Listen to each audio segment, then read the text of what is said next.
কুড়িগ্রামের চিলমারিতে ব্রহ্মপুত্রের ডান তীর রক্ষা বাঁধে আবারও ধস দেখা দিয়েছে। নদীগর্ভে বিলীন হয়েছে প্রায় ৬০ মিটার ব্লক পিচিং। এতে আতঙ্কিত জনপদের বাসিন্দারা। চলতি মৌসুমে বাঁধটির অন্তত ১৬০ মিটার এলাকায় ধসের ঘটনা ঘটেছে। জরুরি ভিত্তিতে জিও ব্যাগ ফেলে বাঁধ রক্ষার চেষ্টা করছে পানি উন্নয়ন বোর্ড। শ্যামল ভৌমিকের তথ্য ও ভিডিও চিত্রে আফরোজা হাসির রিপোর্ট। চীনের দুঃখ যেমন হুয়াংহো, তেমনি কুড়িগ্রামবাসীর দুঃখ ব্রহ্মপুত্র নদ। বছরের পর বছর ধরে বসতভিটা, আবাদি জমিসহ সর্বস্ব গিলে খাচ্ছে এই নদ। সংকট নিরসনে ২০১৬ সালে ৪৪৮ কোটি টাকা ব্যয়ে নদের ডান তীর রক্ষা বাঁধ নির্মাণ করা হয়। তবে নির্মাণের মাত্র ২ বছর পরই প্রায় ৪ কিলোমিটার বাঁধের বিভিন্ন স্থানে ধস দেখা দেয়।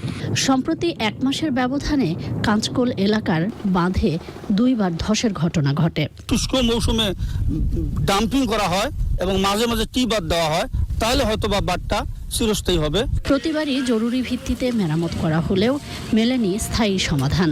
ভাঙনের ঝুঁকিতে পুরো জনপদ। পানি উন্নয়ন বোর্ড বলতেছে কাজ করব, কিন্তু প্রতি বছরে আসে আর যায়, কোনো কাজ আর করে না। বছরের পর বছর বাঁধ ধসের ঘটনায় ক্ষুব্ধ এলাকাবাসী। এই বাঁধ ভেঙে গেলে এই অর্থ এলাকার লোক শোক বিলীন হয়ে যাবে। যদি অ্যাকশন সরকার না নেয় তাহলে আমার আজ থাকার জায়গার কোনো আশ্রয় নাই। তবে বাঁধ রক্ষায় টেকসই উদ্যোগ নয়, বরাবরের মতো এবারও জিও ব্যাগে আস্থা রাখছে পানি উন্নয়ন বোর্ড। মেরামতের কাজ চলছে, আমাদের আগামী ৪-৫ দিনের মধ্যে এই কাজটি শেষ হবে। তখন সম্পূর্ণভাবে এটি নিরাপদ হবে।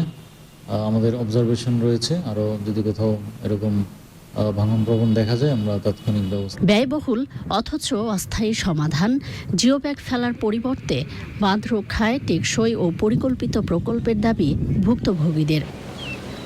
আফরোজা হাসি, প্রকৃতি ও জীবন ডেস্ক, চ্যানেল আই।